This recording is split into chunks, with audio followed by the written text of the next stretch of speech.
সেনাবাহিনীর টপ অফিসাররা জরুরি সম্মেলন বসছে আজকে যখন রেকর্ড করেছি, ওয়াকার সহ 56 জন জেনারেল এই যে আইসিটি যে আদেশটা করছে, যে আদেশ জারি করছে, তীব্র প্রতিবাদ জানাইছে। পরিস্থিতি অন্যদিকে মোড় নিতে পারে। প্রাক্তন সেনা প্রধানদের আর্মি হেডকোয়ার্টার ডাকা হবে জানা গেছে, এবং প্রাক্তন সেনা প্রধানরা কেউ যাবেন না ওইখানে। এবং এটা নিয়ে যদি কিছু করতে যায় ওয়াকার, তবে প্রফেসর ইউনূসকে আমি বলবো জরুরি ভিত্তিতে দেশবাসীকে অবহিত করার জন্য। ওয়াকার সেনাবাহিনী ইনস্টিটিউটটার এই খুনি জেনারেলদের রক্ষায় নামাবে, এই তার খায়েশ। সে মনে করে তাইলে আসলে সেও রক্ষা পাবে। আমি আজকে কয়ে দিলাম, সেনাবাহিনী এটা করতে গেলে ধ্বংস হয়ে যাবে। এই জেনারেল পর্যায়ে শীর্ষ দুর্বৃত্ত কর্মকর্তাদের বিরুদ্ধে মামলা করায় খুবই গোসা করিছে জেনারেলরা, পেট মোটা জেনারেলরা। আজকে ওয়াকার বলে সেনাবাহিনীর মরাল নষ্ট হবে। ও তো সেনাই না, ওই তো সৈনিকই না। মরাল কিসের নষ্ট হবে? ওরে রাখলেই তো সেনাবাহিনীর মরাল নষ্ট হবে। ঢাকার আয়নাঘর ছিল ডিজিএফ এর আন্ডারে, ক্যান্টনমেন্টের মধ্যে। র্যাবের সেনা কর্মকর্তারা গুম আর খুনের কাজগুলো করছে। এদের বিরুদ্ধে গ্রেপ্তারি পরোয়ানা জারি করা হয়েছে, সকল প্রমাণ জোগাড় করে মামলা করা হয়েছে। এইটায় ওয়াকারের পুচ্ছে আগুন ধরে গেছে। কারণ ওয়াকার জানে এইভাবে ধরতে ধরতে ধরতে ধরতে ধরতে তার ফাঁসি কা ফান্ডা আসতেছে। ওর গলা তো ফাঁসির ধরি ধরবে। সে নিজেও তো 2024 জুলাই আগস্টে ছাত্র জনতার বিক্ষোভের বিরুদ্ধে সেনা নামাইছিল, তারা গুলিও করছে, মানুষও মারছে। এর দায় তো ওয়াকারের। সৈনিক আর জুনিয়র অফিসাররা গুলি চালাইতে অস্বীকার করার জন্যই ওয়াকার তার আপারে বাঁচাইতে পারে নাই। এতে ওয়াকারের বিন্দু মাত্র কোনো ক্রেডিট নাই। এই ওয়াকার আয়না ঘরের সব এভিডেন্স নষ্ট করে ফেলছে। এভিডেন্স নষ্ট করা আর একটা অপরাধ। ক্যান্টনমেন্টের এলাকার মধ্যে যদি এভিডেন্স নষ্ট করা হয় আয়না ঘরে, কার সেটা দায়িত্বে পড়ে?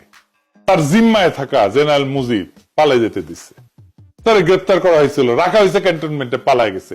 কার দায় তাহলে? এই মুজিবের নামে ওয়ারেন্ট বাড়াইছে, এখন আশ্রয় দিচ্ছে পুলিশ আর আওয়ামী লীগের নেতা কর্মীদের ক্যান্টনমেন্ট গুলোতে, তাদের পালাইতে সাহায্য করছে। আরাফাতকে তো পালাইতে সাহায্য করছে ওয়াকার।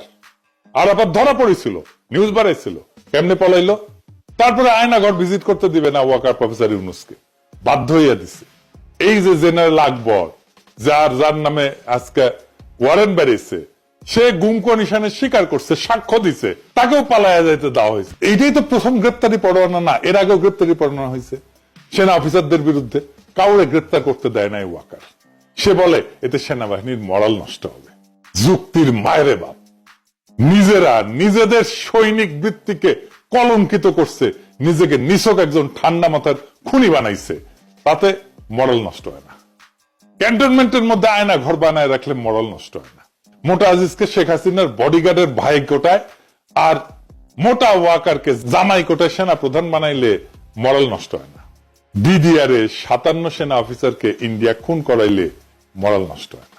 কয়েক মাইল দূর থেকে বিডিআর হেডকোয়ার্টারে কাউকে রক্ষা করার হিম্মত দেখাইতে না পারলে মরাল নষ্ট হয় না। ব্রিগেডিয়ার আজমিকে আয়না ঘরে আটকায় রাখলে মরাল নষ্ট হয় না।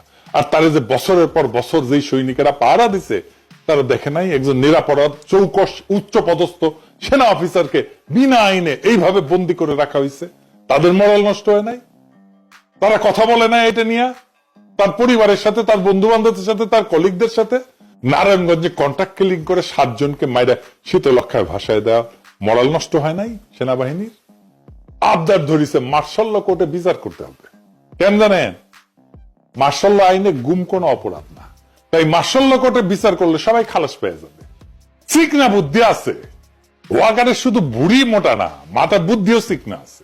কর্নেল ফারুক, মেজর ডালিমকে মার্শাল ল কোর্টে বিচার করা হয়েছিল। অপরাধ করলে বিচার হবে বাংলাদেশের আইনে। গত 15 বছরে সেনাবাহিনীর মরাল কি ঘুমাইতেছিল?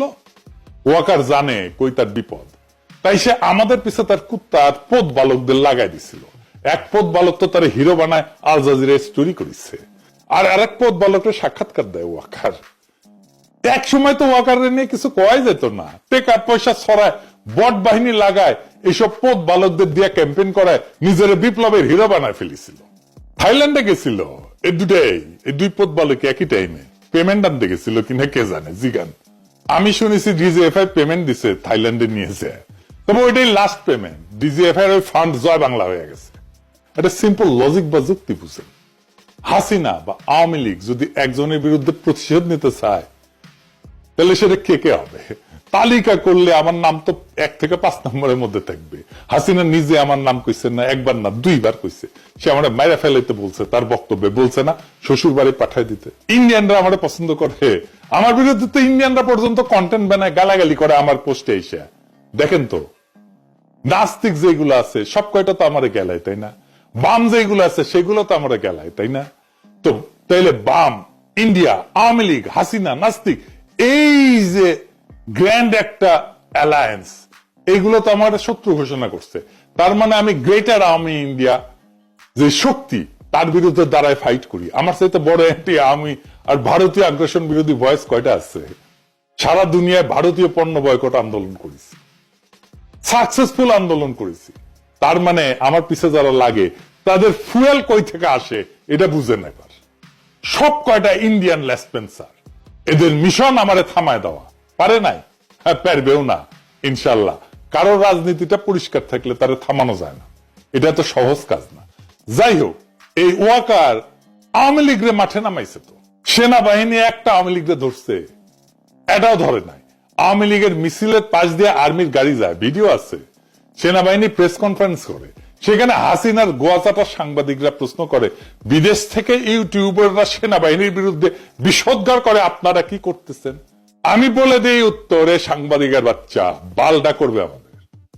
আর সেনা অফিসার যে উত্তর দেয়, গাইগুই করে উত্তর দেয়, আপনারে কইতেছি এইসব প্রশ্নের বালসালের উত্তর দিবেন না।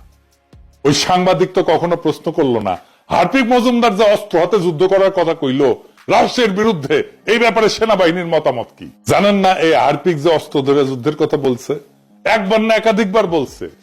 আজ শোনেন একটা, আমি আবারও আপনাকে বলি যে সশস্ত্র সংগ্রাম, গেরিলা প্রস্তুতি, এগুলো আমাদের জন্য জরুরি এবং সেটা আমাদেরকে ভাবা শুরু করা উচিত। আমি মনে করি বাংলাদেশ আওয়ামী লীগের এসব পুতু রাজনীতি করার সুযোগ নাই। আমরা দেখব যদি ভালোই ভালোই কাজ হয় হবে, কিন্তু দেশ যদি এইভাবে পাকিস্তানের দিকে চলে যেতে থাকে, সশস্ত্র সংগ্রাম এবং আমাদেরকে এই গেরিলা সংগ্রাম বা আরেকটা মুক্তিযুদ্ধ ছাড়া আমাদের কোন রাস্তা নাই। আমার কথা স্পষ্ট, কোনো রাগঢাক নাই এবং অস্ত্র হাতে যুদ্ধ ছাড়া আমি অন্তত পক্ষে কোনো উপায় দেখি না, এবং সেটা আমরা করব। কইছেন এটা নিয়ে সাংবাদিক সাংঘাতিক, হাসিনার গোয়াচাটা সাংঘাতিক। ওয়াকারের এখন একটাই চিন্তা, যেন বিচারের মুখোমুখি হইতে না হয়। বিশাল একটা বিজয় হয়েছে আমাদের। এই বিজয়ে আওয়ামী লীগের কফিনে শেষ পেরেক লাগানো হয়েছে। এইটা সাহেব একটা পেরেক লেগে দেন কফিনে, একই সাথে মোদিরে পাইরে ফেলার ব্যবস্থা করাইছে। 2024-এর 5ই আগস্ট থেকে আজ পর্যন্ত আমরা গুমের পেছনে জড়িতদের বিচারের দাবিতে এক ভয়ঙ্কর শক্তির বিরুদ্ধে লড়াই করছি। সেই লড়াইয়ে বিজয় আসছে, প্রাথমিক বিজয়। প্রথম ধাপে আমরা ওয়াকারকে পরাজিত করতে পারছি। আন্তর্জাতিক অপরাধ ট্রাইব্যুনাল এক ঐতিহাসিক পাহাড় সম কঠিন কাজ করছে। জয়েন্ট ইন্টারোগেশন সেল এবং TFI, task force for interrogation, এই সেলে গুম এবং নির্যাতনের 2 মামলায় মোট 30 জনকে আসামি করা হয়েছে এবং এর মধ্যে আছে ডিজিএফআই এর সাবেক অনেকগুলো পরিচালক এবং আর্মির, সেনাবাহিনীর উর্দি পড়া দুর্বৃত্তরা। তবে এই ঘটনা থেকে বাংলাদেশের মিডিয়া কারা নিয়ন্ত্রণ করে সেটা ধারণা পাওয়া গেছে। আমার দেশ এবং কয়েকটা সামান্য গণমাধ্যম ছাড়া কেউই সাবেক ডিজিএফআই এর কর্মকর্তাদের বিরুদ্ধে গ্রেপ্তারি পরোয়ানার খবরটাতে ডিজিএফআই শব্দটা পর্যন্ত ব্যবহার করেনি। সবার শিরোনামে ছিল শুধু হাসিনা আর সাবেক সেনা কর্মকর্তাদের নাম। দেখেছেন, ডিজিএফআই এর নাম শুনলে কাপড় নষ্ট করে ফেলে। এই জেনারেল ওয়াকার গুম খুনে জড়িতদের রক্ষায় আগামী নির্বাচনে সহায়তার আশ্বাস দেয়া বিভিন্ন রাজনৈতিক দল এবং ব্যক্তিদের নানা প্রস্তাব দিয়ে আসতেছিলেন। এমনকি কিছু মানুষকে সামরিক এলাকায় পিএনজি করেছে। পিএনজি মানে জানেন তো, পার্সোনা নন গ্রাটা, মানে এদের সেনানিবাসে ঢুকতে দেওয়া হবে না। ওয়াকার তো পারলে তার বোন কাটাল রানীর ক্ষমতায় রাখতো।